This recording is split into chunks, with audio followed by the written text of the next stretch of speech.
¿Qué tal, amigas y amigos de la Palabra de Dios para hoy? Mateo capítulo 20 comienza con la parábola de los trabajadores yendo a la viña. Jesús dijo, porque el reino de los cielos es semejante a un hombre, padre de familia, que salió por la mañana a contratar obreros para su viña. Y habiendo convenido con los obreros en 1 denario al día, los envió a su viña.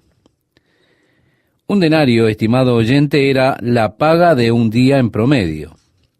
Pensemos nosotros que él comenzó a las 6 en punto de la mañana y rentó a estos hombres que estaban parados en el mercado para que fueran y trabajasen en su viña. Así es que leemos, saliendo cerca de la hora tercera del día, es decir, las 9 de la mañana, vio a otros que estaban en la plaza desocupados. Salió otra vez cerca de las horas sexta y novena, es decir, al mediodía y a las 3 de la tarde, e hizo lo mismo. Y saliendo cerca de la hora 11ª, es decir, las 5 de la tarde, halló a otros que estaban desocupados y les dijo, ¿por qué estáis aquí todo el día desocupados? Le dijeron, porque nadie nos ha contratado. Él les dijo, id también vosotros a la viña y recibiréis lo que sea justo. Cuando llegó la noche, el señor de la viña dijo a su mayordomo, llama a los obreros y págales el jornal, comenzando desde los postreros hasta los primeros. Y al venir los que habían ido cerca de la hora 11ª, recibieron cada uno 1 denario. Al venir también los primeros, pensaron que habían de recibir más, pero también ellos recibieron cada uno 1 denario. Y al recibirlo murmuraban contra el padre de familia, diciendo, estos postreros han trabajado 1 sola hora y los has hecho iguales a nosotros, que hemos soportado la carga y el calor del día. Él respondiendo, dijo a uno de ellos, amigo, no te hago agravio. ¿No conveniste conmigo en 1 denario? Toma lo que es tuyo y vete. Pero quiero dar a este postrero como a ti. ¿No me es lícito hacer lo que quiero con lo mío? ¿O tienes tú envidia porque yo soy bueno? Así, los primeros serán postreros, y los postreros primeros, porque muchos son llamados, mas pocos escogidos. Ahora, si usted va hacia el último versículo del capítulo anterior, encontrará esta misma declaración, pero muchos primeros serán postreros, y postreros primeros. Y luego repite esto mismo, así que parece que son las palabras que guían la parábola. Yendo un poco para atrás, Pedro le ha dicho a Jesús, Señor, hemos dejado todo y te seguimos. Y Jesús le dijo, cualquiera que haya dejado casas, o hermanos, o hermanas, o padre, o madre, o mujer, o hijos, o tierras por mi nombre, recibirá 100 veces más y heredará la vida eterna. Bien, ¿qué es lo que Jesús está buscando enseñar por medio de esta parábola de enviar los obreros a la viña? Básicamente, estimado amigo, lo que él está enseñando es que al servir al Señor en su viña, lo que cuenta en verdad es el hecho de que el Señor es quien ha enviado. Note que esta gente no fue por decisión propia, sino que el Señor los envió a la viña. Y porque fueron enviados de Dios, cada uno de ellos recibió del Señor la misma porción. A veces vemos personas en su lecho de muerte que reciben al Señor Jesucristo como su Salvador y entran en la vida eterna. Y nosotros que hemos servido al Señor toda nuestra vida, también entramos del mismo modo en la vida eterna. Sí, está en Dios dar, y eso a quien sea que a Él le plazca. Y sí, aquellos que en el último momento vienen al reino de Dios, Dios les recompensa para que ellos reciban su recompensa y su lugar en el reino. Desafortunadamente, estimado amigo, han perdido la bendición de conocer a Dios y servirle a Dios durante todas sus vidas. No han tenido el gozo de lo que es servir al Señor. Pero creo yo que en esta parábola Él está enseñando que una persona al final del camino puede volverse a Dios en la hora 11 y recibir una parte del reino, una parte igual en lo que a la vida eterna concierne. Otra cosa que enseña esta parábola, creo yo, es que todos seremos recompensados por nuestra fidelidad en nuestro servicio a Dios. Si soy fiel por 1 hora, si soy fiel por 12 horas, es mi fidelidad al servicio al cual me ha enviado el Señor. Muchas veces pienso que los hombres como Billy Graham reciben la recompensa más grande en el cielo porque veo el tremendo fruto de su ministerio. Pero estoy convencido que hay otros que habrán de recibir tanto o más honor que Billy Graham, y ellas son personas de las cuales usted nunca oyó hablar, nunca les conoció, nunca hicieron portadas ni contratapas de revistas. Pero aún con todo ello, son gente que han sido fiel en el servicio para el cual Dios les ha empleado, aun siendo este servicio la oración intercesora en privado, la cual nadie, excepto Dios, conoce. Pienso que cuando lleguemos al cielo vamos a sorprendernos cuando veamos a aquellos que están sentados en la primera fila y preguntaremos, ¿de dónde vienen ellos? Nunca oímos de ellos, pero son los verdaderos santos fieles a Dios que han obedecido a la invitación del Señor de ir a la viña, y no importa en qué lugar, en qué momento, lo que importa, sí, es su fidelidad al llamado de Dios a ir, lo cual Dios recompensa. De hecho, pienso que muchas veces aquellos que hemos sido llamados a un ministerio más prominente recibiremos menos recompensa, puesto que tenemos mucha recompensa ahora. Hay una tremenda recompensa en simplemente estar aptos para ministrar a las personas. El retorno que viene de ello es tan galardonador. Es allí que el Señor dice, toma tu denario, y eso es suficiente para ti. Ahora el Señor se enfoca en lo siguiente. Mira, si yo quiero ser bueno, si quiero extender la gracia, ustedes no deberían realmente quejarse en cuanto a la gracia que yo extiendo. Lo que es mío para hacer lo que yo quiera. De modo que aún ellos estaban pensando mal a causa de su bondad. Leemos ahora el verso 17 que dice así: Subiendo Jesús a Jerusalén, tomó a sus 12 discípulos aparte en el camino y les dijo: He aquí, subimos a Jerusalén, y el Hijo del Hombre será entregado a los principales sacerdotes y a los escribas, y le condenarán a muerte, y le entregarán a los gentiles para que le escarnezcan, le azoten y le crucifiquen. Mas al tercer día resucitará. Este es el viaje final a Jerusalén. Cuando llegaron a Jerusalén, esos culminantes eventos de la vida de Jesús habrán de tener lugar. Él ha estado con ellos por lo menos 3 años y siente que es necesario traerlos a ellos ahora a una comunión más íntima con su sufrimiento. Esto al enderezar su rostro para ir a Jerusalén, conociendo exactamente lo que a él le espera allí. Y él profetizó precisamente las cosas. Primeramente, él iba a ser traicionado por Judas, uno de los 12, que le escuchó anunciar su muerte. Él será quien primeramente le traicione. Él es primero traicionado por Judas junto con el sumo sacerdote, porque Judas hizo negocios con el sacerdote para entregarles a ellos a Jesús. Pero ellos a su vez le entregarían a los gentiles, quienes al comienzo de todo le golpearían. Pondrían sobre él una túnica escarlata y comenzarían a decirle a él: «Salve, rey de los judíos», y le golpearían. Y luego Pilatos le entregaría a ellos para ser azotado. Jesús dijo: «Ellos me azotarán». Estoy seguro de que hay más del flagelo a Jesucristo que no entendemos plenamente. No es un accidente el hecho de que Jesús fuese azotado. Él aquí está prediciendo el hecho de que él realmente sería azotado.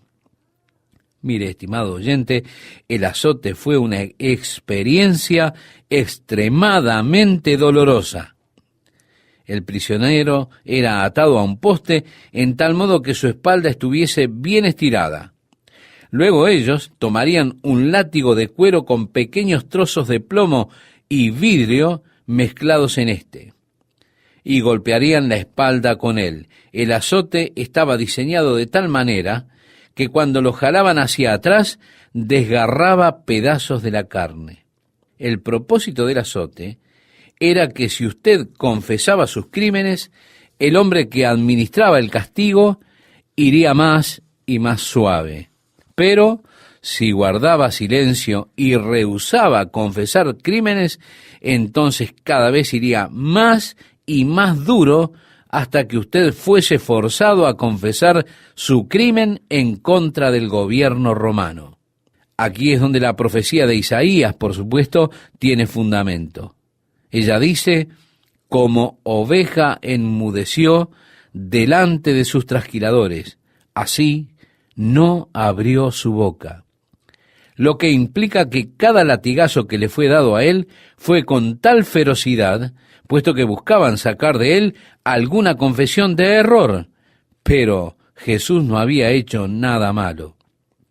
Isaías profetizó el hecho de que él sería flagelado, pero al profetizar el hecho, Isaías nos habla de la razón.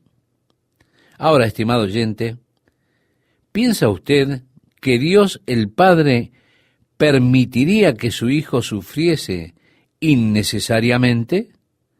Si piensa así, entonces tiene un concepto diferente al concepto que tengo yo de Dios. No creo que Dios permitiese solo que su Hijo viviese todo ese sufrimiento si no fuese que había algo de valor para recibir por ese sufrimiento. Por lo tanto, como Isaías predijo la flagelación, los azotes, él declara: «Por su llaga fuimos nosotros curados». En el capítulo 8 de Mateo, él habla de los que trajeron a todos los enfermos y aquellos que estaban con alguna enfermedad a Jesús. Y él los sanó a cada uno de ellos para que se cumpliese lo dicho por boca de los profetas, cuando dijeron: «En su cuerpo llevó él nuestros sufrimientos». Y Pedro, citando a Isaías, mira hacia atrás y dice: «Por su llaga fuimos», esto está en pasado, ¿verdad?, «fuimos nosotros curados». El apóstol Pablo, al hablar a la iglesia de Corinto acerca del abuso en la fiesta del amor, en la cual recordaban el cuerpo partido de Jesús y su sangre derramada por nuestros pecados, él dijo: «Porque yo recibí del Señor lo que también os he enseñado, que el Señor Jesús, la noche que fue entregado, tomó pan, y habiendo dado gracias, lo partió y dijo: Tomad, comed, esto es mi cuerpo, que por vosotros es partido. Haced esto en memoria de mí». Asimismo tomó también la copa después de haber cenado, diciendo: «Esta copa es el nuevo pacto en mi sangre. Haced esto todas las veces que la bebiereis en memoria de mí. Así pues, todas las veces que comiereis este pan y bebiereis esta copa, la muerte del Señor anunciáis hasta que Él venga».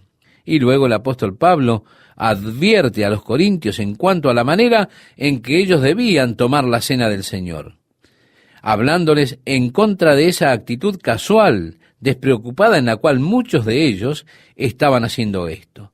no dándose cuenta de la verdadera significación espiritual que tenían estas cosas. Entonces él dijo: si una persona come o bebe indignamente, juicio come y bebe para sí. También dice: por esta causa muchos están debilitados, enfermos entre vosotros. ¿Por qué? Porque no disciernen el cuerpo del Señor. Ahora, estimado amigo, ¿qué quiso decir Jesús cuando él partió el pan y dijo: esto es mi cuerpo que por vosotros es partido? Él está hablando sin dudas acerca del azote que él habría de recibir, ya que no podía ser que ninguno de sus huesos fuese quebrantado. Primeramente porque el sacrificio que era ofrecido a Dios no podía tener ningún defecto, ningún hueso quebrado. Segundo, la profecía del Salmo declaraba: ni uno solo de sus huesos será quebrantado. Por tanto, él no podía tener ningún hueso quebrado. Es así que cuando él dijo: este es mi cuerpo que por vosotros es partido, no podía referirse a alguno de sus huesos quebrándose. Pero su cuerpo fue partido por medio de los azotes que él recibió. Ahora, de acuerdo a los historiadores, este flagelo impuesto sobre la persona era algo tan horrible que muchos no lo soportaban para sufrir luego la crucifixión. Habían muchos que morían allí como resultado del flagelo de los azotes mismos. Muchos de ellos sangraban hasta morir. Jesús, sin dudas, estaba muy débil por esto, puesto que necesitaron a alguien que llevase su cruz. Quiero que sepa, estimado oyente, que ese flagelo fue por usted, para que por sus llagas usted fuese sanado. Ahora Pablo dijo que si entendemos esto, cuando se participa del pan partido, usted puede recibir de Dios una obra de su espíritu en su cuerpo. Hay muchos que no entienden esto y están debilitados y enfermos, puesto que no disciernen el cuerpo del Señor, no captan toda la provisión que el Señor ha hecho por ellos. Dice la palabra de Dios: por su llaga somos curados. Espiritualmente, sí, pero no piense que esto puede estar limitado a lo espiritual solamente. En el contexto completo, especialmente en Mateo 8, lo extiende a la sanidad física tanto como la espiritual. Y yo particularmente creo que en la celebración de la comunión siempre debiera haber cultos de sanidad, en los cuales las personas, al tomar el pan partido y recordar los sufrimientos de Jesucristo, por la fe reciban el resultado de ese sufrimiento, el propósito por el cual Dios le permitió a Jesús sufrir y recibir así sanidad y poder. Así que tenemos que Jesús finalmente predijo su crucifixión y la resurrección. Él está diciéndole a los discípulos qué es lo que iba a suceder. Ahora están yendo a Jerusalén y él dice: voy a ser traicionado, seré llevado a los principales sacerdotes. Ellos a su vez me entregarán a los gentiles, los romanos, los que me golpearán, me flagelarán y crucificarán, pero habré de resucitar al tercer día. Ahora, nuevamente, siempre que Jesús habló a sus discípulos sobre su muerte, este pensamiento fue tan choqueante para ellos, sus mentes simplemente se turbaron y no escucharon que él dijo: he de resucitar al tercer día. Así fue que realmente no recordaron lo que él dijo acerca de que habría de resucitar. Luego ellos recordaron: oh sí, él dijo que él habría de resucitar al tercer día. Leemos en el verso 20 de Mateo 20, entonces se le acercó la madre de los hijos de Zebedeo. Ahora bien, Juan y Jacobo eran los hijos de Zebedeo y ella vino a él. Entonces se le acercó la madre de los hijos de Zebedeo con sus hijos, postrándose ante él y pidiéndole algo. Él le dijo: ¿qué quieres? Ella le dijo, ordena que en tu reino se sienten estos dos hijos míos, el uno a tu derecha y el otro a tu izquierda. Oh, usted tiene que amar a las madres, ¿no es así? Entonces Jesús respondiendo dijo, no sabéis lo que pedís. ¿Podéis beber del vaso que yo he de beber y ser bautizados con el bautismo con que yo soy bautizado? Y ellos le dijeron, ¿podemos? Ahora yo quiero que note lo siguiente. La madre es la única que está haciendo la petición, pero los muchachos están justo allí detrás de ella. Jesús, por supuesto, estaba hablando de su crucifixión y su muerte, siendo él rechazado y despreciado, tomando así esa copa. Él dijo, a la verdad, de mi vaso beberéis, y con el bautismo con que yo soy bautizado, seréis bautizados. Pero el sentaros a mi derecha y a mi izquierda no es mío darlo, sino a aquellos para quienes está preparado por mi Padre. ¿Qué tal? ¿Cómo están, amables oyentes de la palabra de Dios para hoy? Espero que bien, y ahora les invito a leer el pasaje mencionado. Dice así: entonces se le acercó la madre de los hijos de Zebedeo con sus hijos, postrándose ante él y pidiéndole algo. Él le dijo, ¿qué quieres? Ella le dijo, ordena que en tu reino se sienten estos dos hijos míos, el uno a tu derecha y el otro a tu izquierda. Entonces Jesús respondiendo dijo, no sabéis lo que pedís. ¿Podéis beber del vaso que yo he de beber y ser bautizados con el bautismo que yo soy bautizado? Y ellos le dijeron, podemos. Notemos, estimado oyente, que Jesús estaba hablando de su crucifixión y su muerte, siendo despreciado, siendo rechazado, tomando él esa copa. Él les dijo, a la verdad, de mi vaso beberéis. En el libro de los Hechos, leemos que el rey Herodes extendió su mano contra la iglesia y decapitó a Santiago. Ahora Jesús dice, a la verdad de mi vaso beberéis y con el bautismo con que yo soy bautizado seréis bautizados. Pero el sentaros a mi derecha y a mi izquierda no es mío darlo, sino a aquellos para quienes está preparado por mi Padre. Cuando los 10 oyeron esto, se enojaron contra los dos hermanos. Entonces Jesús, llamándolos, dijo, ¿sabéis que los gobernantes de las naciones se enseñorean de ellas, y los que son grandes ejercen sobre ellas potestad? Mas entre vosotros no será así, sino que el que quiera hacerse grande entre vosotros será vuestro servidor, y el que quiera ser el primero entre vosotros será vuestro siervo.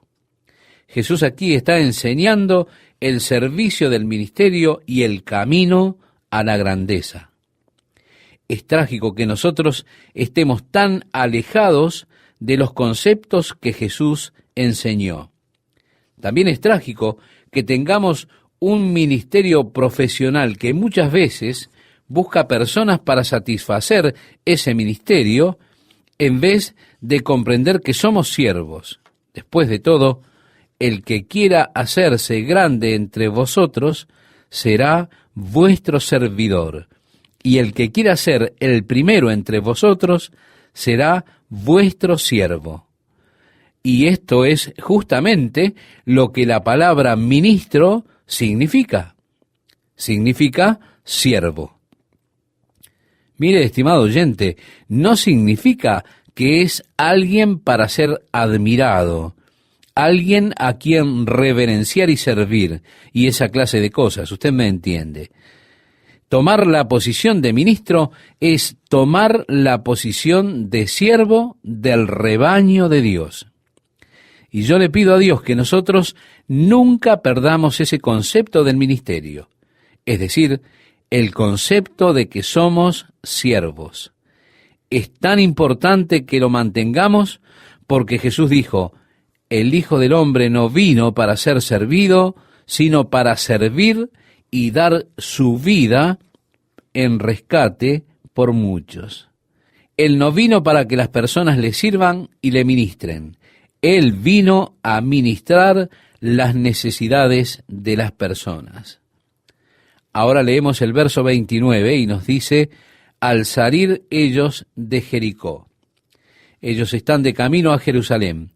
Habían pasado por el valle del Jordán y estaban saliendo ya de Jericó. Y es ahora cuando partían de Jericó que leemos, le seguía una gran multitud. Y dos ciegos que estaban sentados junto al camino, cuando oyeron que Jesús pasaba, clamaron diciendo, Señor, Hijo de David, ten misericordia de nosotros. Y la gente les reprendió para que callasen. Pero ellos clamaban más diciendo, Señor, Hijo de David, ten misericordia de nosotros. Y deteniéndose Jesús, los llamó y les dijo, ¿qué queréis que os haga? Ellos le dijeron, Señor, que sean abiertos nuestros ojos. Entonces Jesús, compadecido, les tocó los ojos, y enseguida recibieron la vista y le siguieron. Aquí vemos a Jesús dejando Jericó. Una multitud de gente se agolpaba a su alrededor, y estos dos hombres ciegos, escuchando que la multitud pasaba por allí y sintiendo todo el bullicio y la actividad, dicen, ¿qué es lo que está sucediendo? Alguien quizá les dice, Jesús está pasando. Sin duda ellos habían escuchado de la fama de Jesús. Estoy seguro que todo el que estaba afligido había escuchado de la fama de Jesús. Ellos habían escuchado acerca de los milagros que él había hecho en el área de Galilea alrededor de Capernaum. Y estos hombres que eran ciegos vieron esto como una oportunidad para tener una vida completamente nueva. Así que ellos comenzaron a alzar la voz llamando a Jesús. No podían verlo. Probablemente ellos podían saber por la dirección en que iba la multitud, en qué dirección estaba él. Pero ellos comenzaron a clamar por Jesús. Y la multitud a su alrededor decía, cállense, quédense quietos, tratando de desanimarlos en su búsqueda de Jesús. Pero ellos estaban tan desesperados que no se desanimaron, sino que gritaron más fuerte aún, Señor, Hijo de David, ten misericordia de nosotros. Y Jesús escuchó su clamor y se detuvo. Y les trajeron a estos dos ciegos a Jesús. Y estando ellos de pie allí, Jesús les dijo, ¿qué queréis que os haga? Ellos le dijeron, Señor, que sean abiertos nuestros ojos.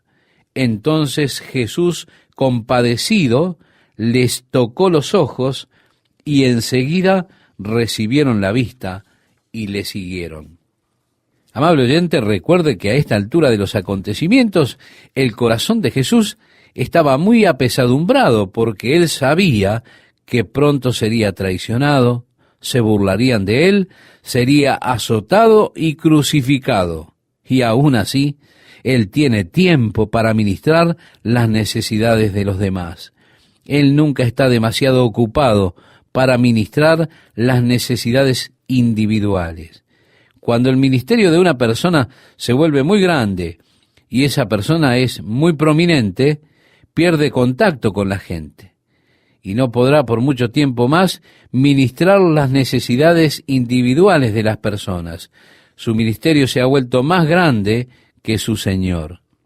Cuando llegue a este punto en el cual tenga que andar esquivando a las personas antes de que lleguen a mí, entonces tendré que encontrar algo más para dedicarme.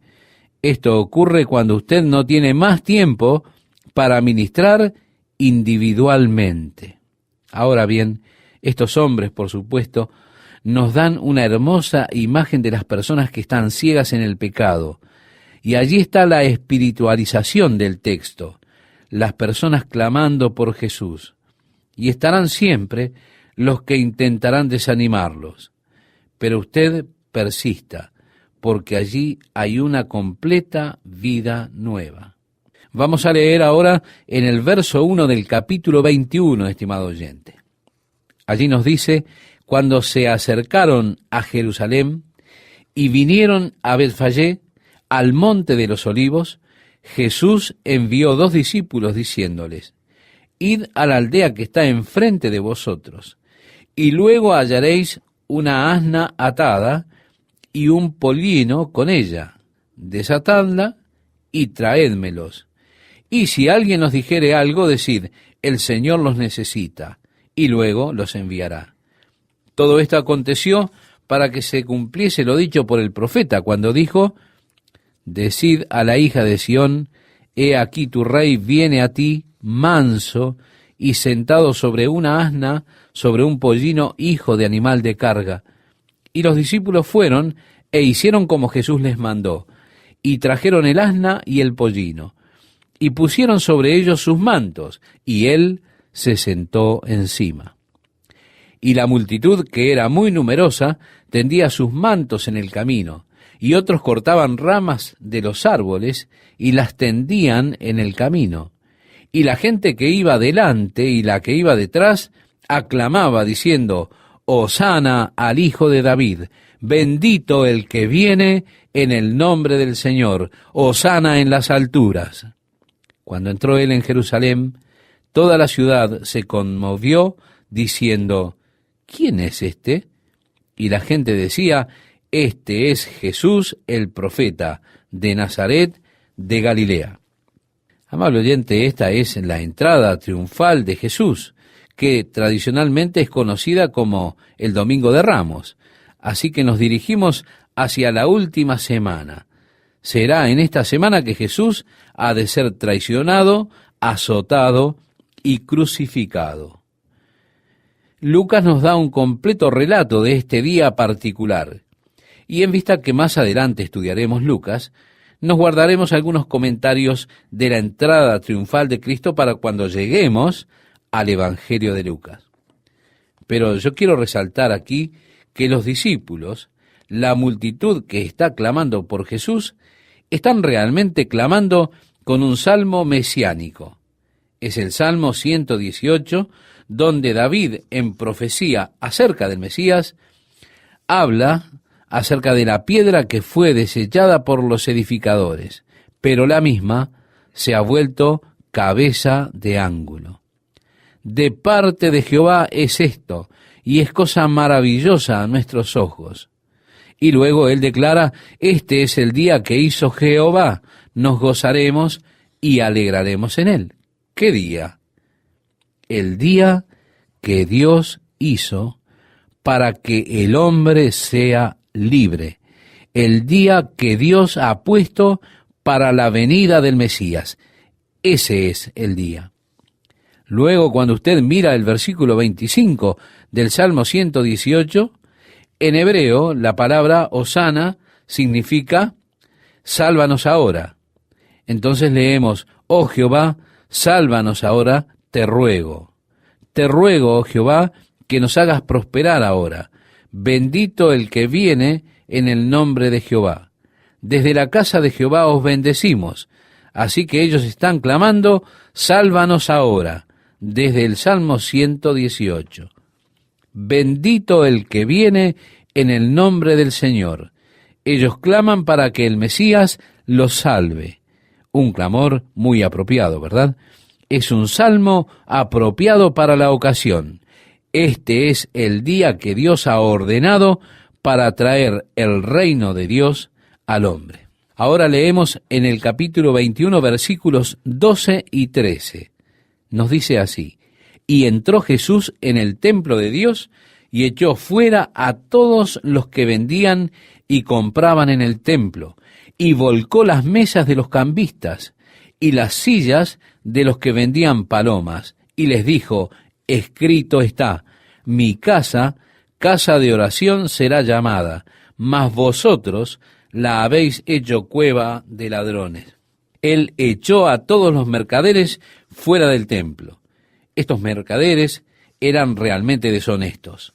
Los cambistas estaban allí para cambiar la moneda romana por el siclo del templo. ¿Por qué? Porque usted no podía ofrendar en moneda romana a Dios. Ellos tenían una tradición en contra de esto. La única ofrenda que usted podía entregarle a Dios era el siclo del templo. Así que estos cambistas estaban convenientemente allí en el templo para cambiar sus monedas romanas por el siclo del templo. Lo destacable aquí es que ellos estaban estafando a las personas.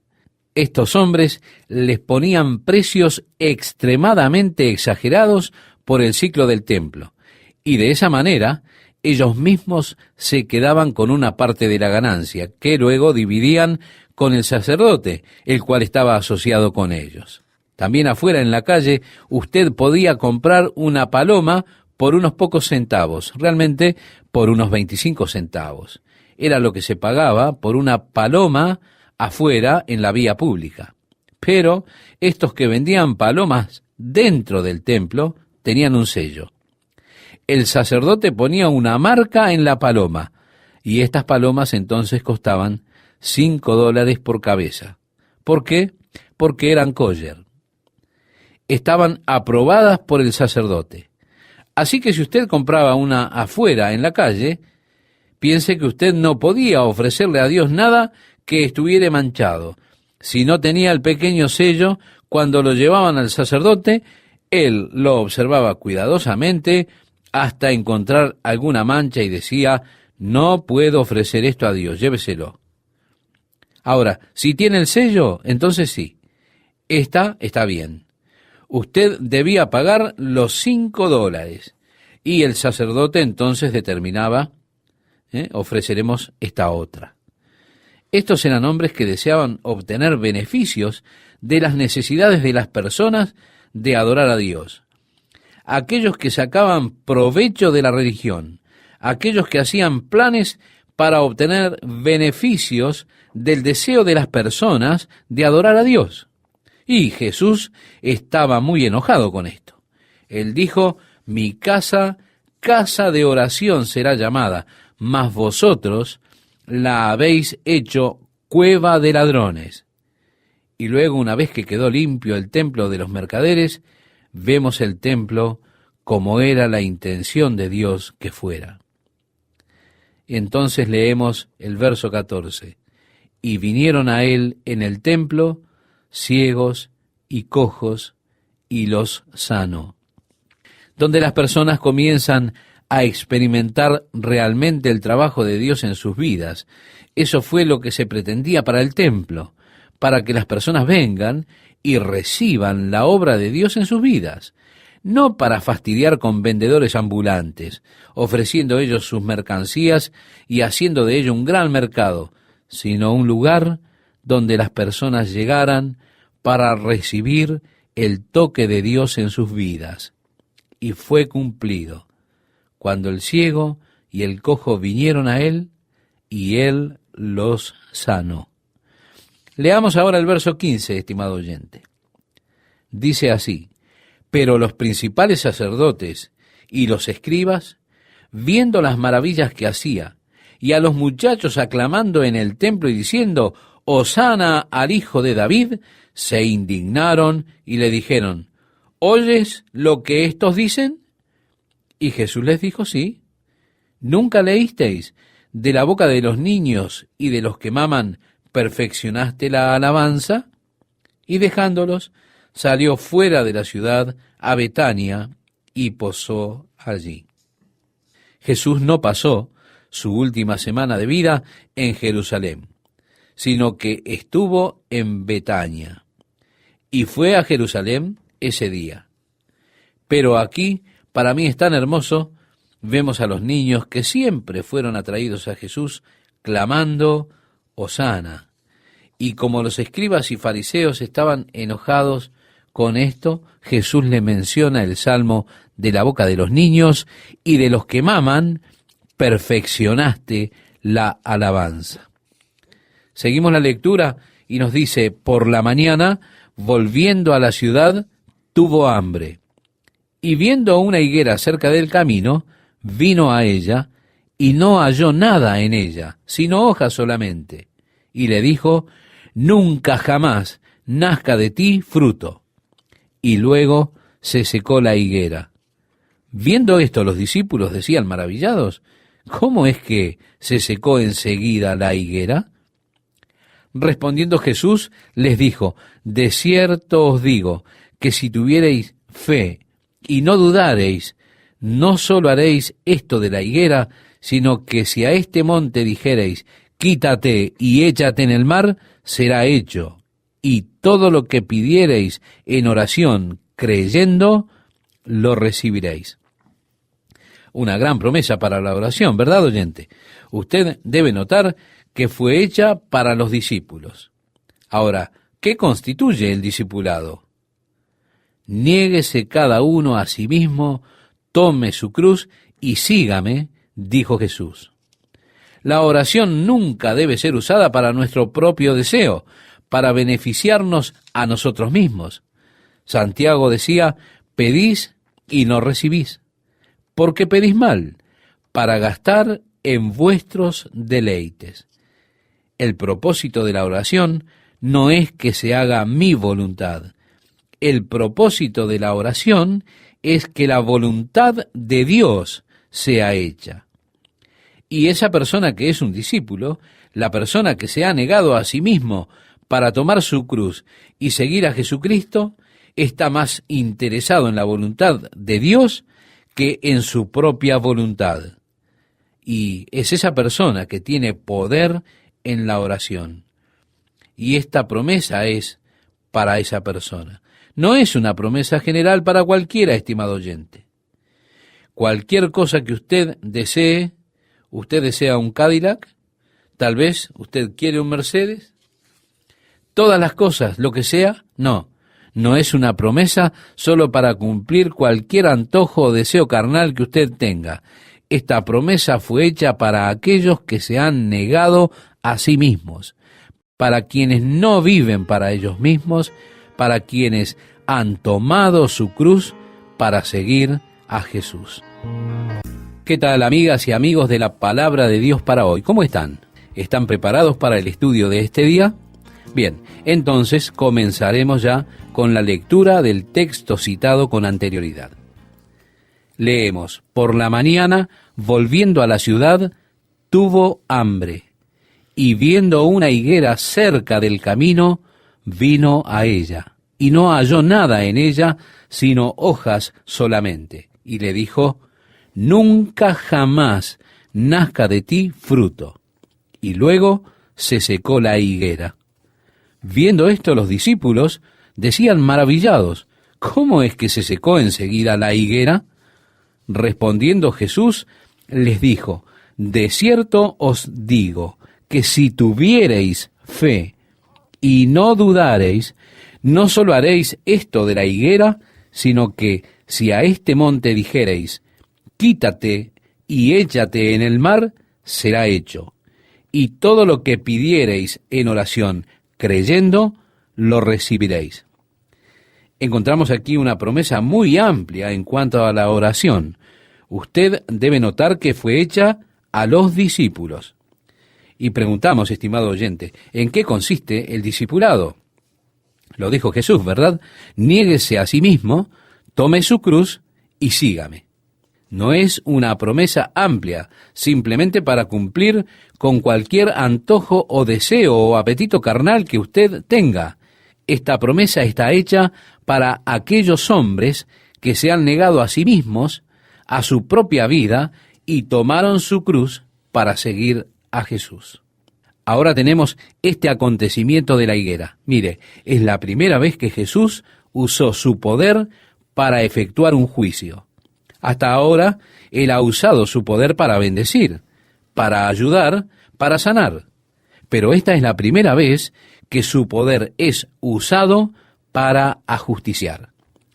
Es interesante que cuando Jesús estaba citando la profecía de Isaías concerniente a sí mismo, cuando Él estaba en la sinagoga de Nazaret, Él leyó, el Espíritu del Señor está sobre mí, porque me ha ungido para predicar el Evangelio a los pobres, para sanar a los quebrantados, para libertar a los cautivos y para proclamar el año agradable del Señor. Y luego cerró el libro. Él se detuvo, cerró allí y no siguió. Es interesante que el resto de la profecía tiene esta frase: y el día de venganza de nuestro Dios. Pero eso aún no ha ocurrido, eso está por venir. No obstante, esta es la primera vez que Jesús usó juntos su poder milagroso y el juicio. Y esto parece que sorprendió a los discípulos. No los sorprendió el hecho que él haya maldecido la higuera, sino cuán rápido se cumplió la maldición, pues se marchitó de inmediato. Ahora bien, si había hojas en el árbol, y usted dice, bueno, era abril, el tiempo de la Pascua, y es demasiado pronto para los higos. No es justo que él maldijese a la higuera por no tener higos en abril. Mire, allí en Israel, ciertas higueras tienen lo que ellos llaman las primeras frutas maduras. Cuando nosotros vamos a Israel, por lo general solemos ir en febrero. Usted verá allí grandes higos. Por lo general no hay hojas. Estos higos salen primero. Se les llama las primicias de los higos maduros. Y aún al final de febrero, principio de marzo, estos higos están bien desarrollados. Y no es sino hasta abril o por allí, mediados de marzo, donde las hojas realmente comienzan a salir en los árboles. Pero si usted nota una higuera, el fruto siempre sale primero que las hojas. Así que si había hojas, entonces debía haber los primeros higos maduros. Y por supuesto, estarían los nuevos pequeños higos formándose, los que son comunes a la cosecha regular. Pero, estimado oyente, no había higos, solamente había hojas. Entonces, no se estaba cumpliendo el propósito para el cual Dios ha creado la higuera. No estaba llevando fruto y, por lo tanto, la maldijo. Ahora bien, la nación de Israel ha sido tipificada en la Biblia como una higuera. En el libro del profeta Jeremías, en el capítulo 23, Dios habla de una cesta de higos buenos y malos, y Él los compara con la nación de Israel. La cesta de higos malos, tan malos que no podían ser comidos, estaban para ser arrojados lejos. En Joel y en Oseas también hay una figura de la higuera para la nación de Israel, y esto, sin duda, es simbólico tanto como actual. Pero el simbolismo era que la nación de Israel estaba fracasando en traer fruto para el Maestro. Estaba para ser maldecida, marchitada. Y eso, por supuesto, es exactamente lo que sucedió tan pronto. Luego de la muerte de Jesús, a causa del rechazo que ellos hicieron de él, rápidamente la nación se marchitó y murió. Leemos el verso 23 y nos dice: cuando vino al templo, los principales sacerdotes y los ancianos del pueblo se acercaron a él mientras enseñaba y le dijeron: ¿con qué autoridad haces esas cosas? ¿Y quién te dio esta autoridad? Estimado amigo, observe usted, él está viniendo al siguiente día, el día antes de que él se deshiciese de los cambistas y aquellos que estaban vendiendo palomas y demás. Y los principales sacerdotes le están desafiando: ¿con qué autoridad haces estas cosas? ¿Y quién te dio esta autoridad? Respondiendo Jesús, les dijo: yo también os haré una pregunta, y si me la contestáis, también yo os diré con qué autoridad hago estas cosas. El bautismo de Juan, ¿de dónde era? ¿Del cielo o de los hombres? Ellos entonces discutían entre sí diciendo: si decimos del cielo, nos dirá: ¿por qué pues no le creísteis? Y si decimos de los hombres, tememos al pueblo, porque todos tienen a Juan por profeta. Y respondiendo a Jesús dijeron: no sabemos. Él también les dijo: tampoco yo os digo con qué autoridad hago estas cosas. En cuanto al bautismo de Juan, estimado oyente, quiero decirle que el pueblo tenía a Juan como un profeta. Pero Juan no era la luz, sino que él había sido enviado para dar testimonio de la luz. Jesús era la luz verdadera, que alumbra a todo hombre que habita en el mundo. Y Juan dijo, este es él, y señaló a Cristo. Ahora, si ellos aceptaban la autoridad de Juan, entonces ellos también tendrían que aceptar la autoridad de Jesús. Si aceptaban que la autoridad de Juan provenía de los cielos, Juan daba testimonio de Jesús y dijo, he aquí el Cordero de Dios que quita el pecado del mundo.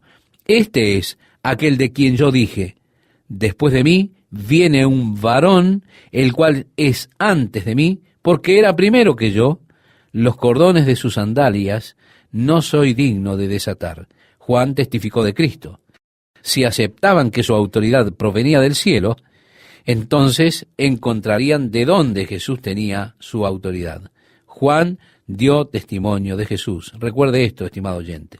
Así que preguntándole a ellos, por supuesto, estaban en una posición imposible, puesto que habían rechazado a Juan.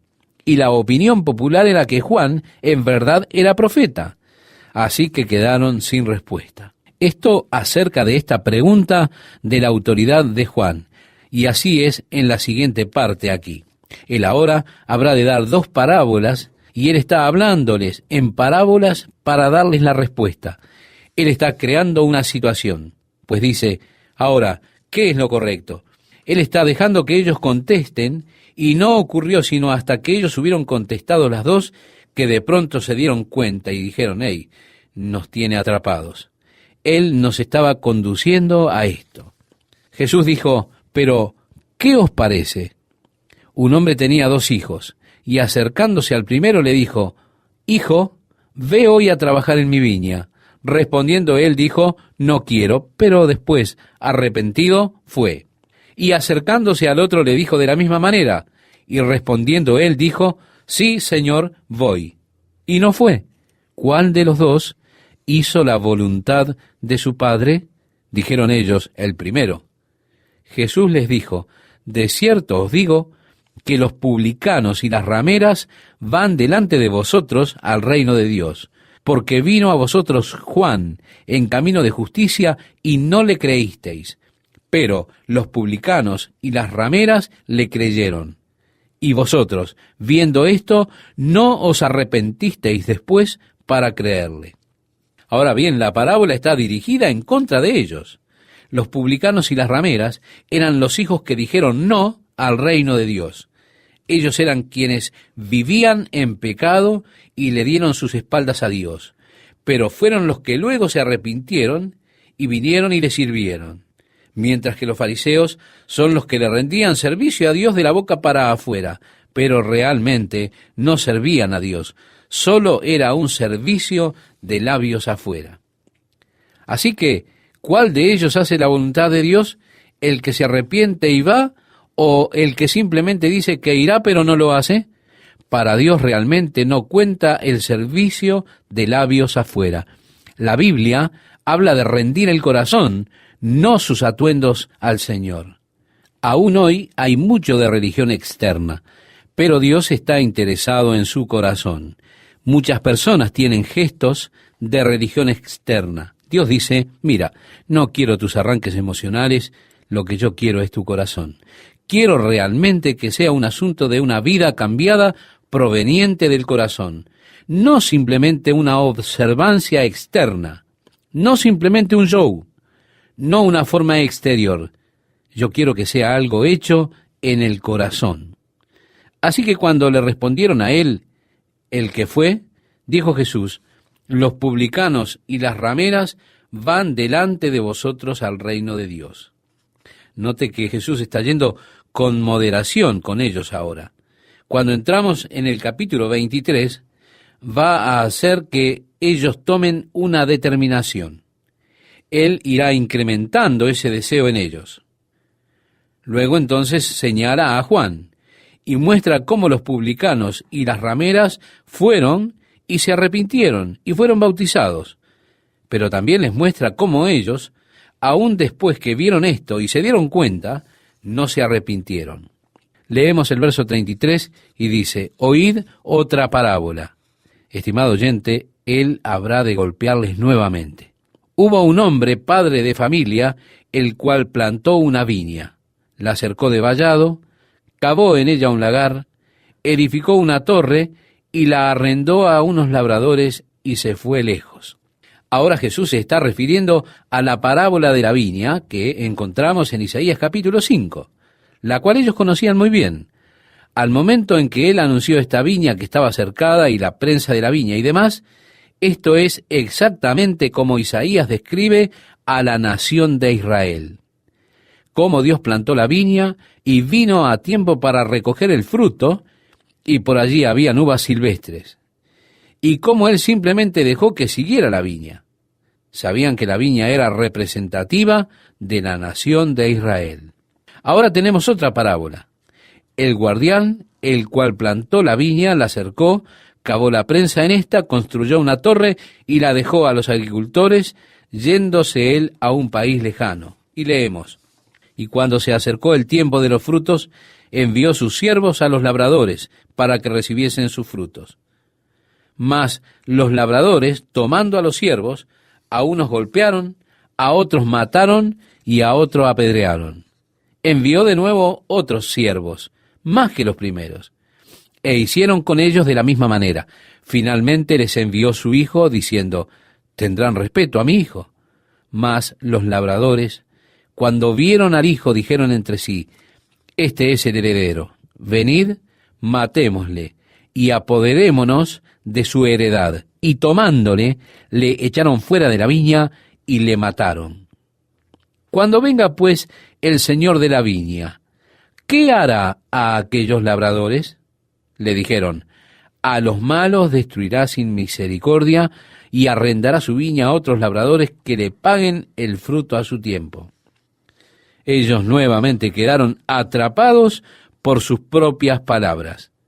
Jesús les dijo, ¿nunca leísteis en las Escrituras la piedra que desecharon los edificadores?